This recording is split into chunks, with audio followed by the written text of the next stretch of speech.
Hello बच्चों, अनोखा प्रयास वेलफेयर सोसाइटी द्वारा आयोजित 3 दिवसीय कार्यशाला में मैं रुचि रस्तोगी टीम अनोखा प्रयास की ओर से आपका स्वागत करती हूँ। बच्चों, आज कार्यशाला के अंतिम दिन तीनों दिन के टॉपिक से संबंधित टेस्ट लिया जाएगा और टेस्ट में 75% से अधिक अंक प्राप्त करने वाले विद्यार्थियों को सोसाइटी की तरफ से ऑनलाइन सर्टिफिकेट दिया जाएगा। यह टेस्ट आपको कैसे देना है हम आपको वीडियो के अंत में बताएंगे, इसलिए वीडियो को अंत तक अवश्य देखें। अब आज का टॉपिक शुरू करते हैं। बच्चों, आज का टॉपिक है वायु। हमारी पृथ्वी चारों ओर से वायु से घिरी है और वायु का जो एक घेरा होता है उसको हमारा वायुमंडल कहते हैं। चलती हुई वायु को हम हवा कहते हैं। अगर रुकी हुई वायु है तो वो हवा नहीं कहलाएगी, जो चलती हुई वायु होती है उसे ही हवा कहा जाता है। इसके बाद आता है वायु के गुण। वायु के गुण में सबसे पहले है वायु रंगहीन, गंधहीन, स्वादहीन होती है। ना तो इसका रंग होता है, ना ही गंध होती है, मतलब स्मेल होती है, और ना ही इसका कोई टेस्ट होता है। दूसरा है वायु स्थान घेरती है। हमने कोई गुब्बारा लिया, जब वो छोटा सा होता है तो वो कम स्पेस घेरता है, कम स्थान घेरता है, लेकिन जब उसको हम फुला लेते हैं तो कितना बड़ा स्थान घेरा उसने। इसका मतलब है कि वायु स्थान घेरती है। थर्ड पॉइंट है वायु में भार होता है। आप एक गुब्बारा लीजिए जिसमें हवा ना भरी हो और एक गुब्बारा लीजिए जिसमें कि हवा भरी हो। उसको तराजू की तरह अगर आप इसको ऐसे लगाएंगे तो आप देखते हैं कि जिसमें हवा भरी होती है वो नीचे की तरफ झुक जाता है और जो खाली होता है वो ऊपर की तरफ चला जाता है। तो जो भारी होता है वो नीचे आ जाता है। तो इसका मतलब वायु में भार होता है। फोर्थ है वायु दाब डालती है। एक ग्लास में पानी लिया और इसको पूरा या थोड़ा भरेंगे, उसके ऊपर एक हमने गत्ता लगा दिया, कुछ भी मतलब इसको दबा दिया इससे हाथ से, और इसको फिर जब हम उल्टा करते हैं इस तरह से तो पानी जो होता है वो नीचे नहीं गिरता है। ये मतलब ये जो गत्ता जो हमने लगाया है ये नीचे की तरफ नहीं गिरता है। क्यों नहीं गिरता है? क्योंकि जो नीचे से हवा है, जो यहाँ की हवा है, वो इसके ऊपर की तरफ उसको दाब डाल रही है, जिससे कि ये जो गत्ता होता है ये इस गिलास पर चिपका रहता है और ये नीचे की तरफ नहीं आता और ये नहीं गिरता है, पानी इसके अंदर ही एज इट इज रहता है। तो इसका मतलब है कि वायु दाब डालती है।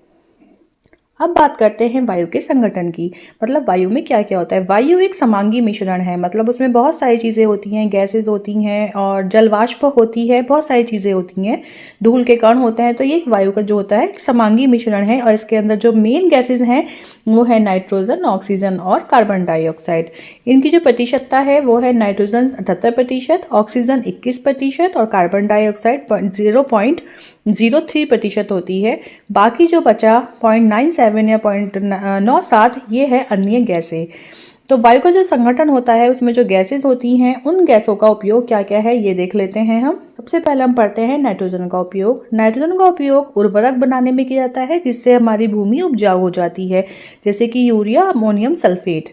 दूसरा होता है पैकेट बंद जलपान सामग्री, जैसे कि चिप्स वगैरह। इनको तरोताज़ा रखने के लिए जो इसके अंदर भरी होती है वो नाइट्रोजन गैस ही भरी होती है। तीसरा है नाइट्रिक अम्ल का निर्माण, इससे नाइट्रिक अम्ल भी बनाया जाता है। दूसरा है ऑक्सीजन का उपयोग। ऑक्सीजन का उपयोग बच्चों वस्तु के जलाने में किया जाता है, मतलब कोई भी वस्तु अगर जल रही है तो हमें ऑक्सीजन की आवश्यकता उसके लिए अवश्य होगी। और इसके अलावा श्वसन के लिए जो हम सांस लेते हैं उसमें हम ऑक्सीजन को अपने अंदर ले लेते हैं, कार्बन डाइऑक्साइड हम बाहर छोड़ देते हैं। तीसरा है कार्बन डाइऑक्साइड का उपयोग। कार्बन डाइऑक्साइड का उपयोग भी किया जाता है, वो उसमें किस में आता है? सबसे पहले आता है प्रकाश संश्लेषण में। प्रकाश संश्लेषण वो प्रक्रिया होती है जिसके द्वारा पौधे अपना भोजन स्वयं बनाते हैं, ठीक है। और दूसरा है आग बुझाने में। अगर कहीं पर आग लग जाती है तो हम वहाँ पे जो अग्निशामक यंत्र प्रयोग करते हैं उसमें से कार्बन डाइऑक्साइड निकलती है, जिसका प्रयोग हम आग बुझाने के लिए करते हैं। इसके बाद आता है वायु की उपयोगिता। वायु की उपयोगिता कहाँ कहाँ है? पहला है साइकिल, स्कूटर, कार, ट्रक आदि के टायरों में हवा और वायु भरी जाती है, पता ही है आपको। गीले कपड़े सुखाने में, नौका, ग्लाइडर, पैराशूट, पतंग आदि के चलने या उड़ने में। वायु फूलों में परागण की क्रिया में सहायक होती है। इसके अलावा पवन चक्की चलाने में भी वायु का प्रयोग किया जाता है, जिससे बिजली बनाई जाती है। और ये जो कोस्टल एरियाज होते हैं, मतलब जो समुद्र के आसपास के किनारे होते हैं, रेगिस्तान होता है, वहाँ पर इस पवन चक्की के द्वारा ही बिजली बनाई जाती है। तो बच्चों, उम्मीद करती हूँ आपको आज का टॉपिक अच्छे से समझ आ गया होगा। अब आपको बताते हैं कि टेस्ट कैसे देना है। बच्चों, आज 12 बजे आपको इसी वीडियो के डिस्क्रिप्शन बॉक्स में गूगल फॉर्म का लिंक मिल जाएगा। जिसके द्वारा आप अपना टेस्ट दे पाएंगे।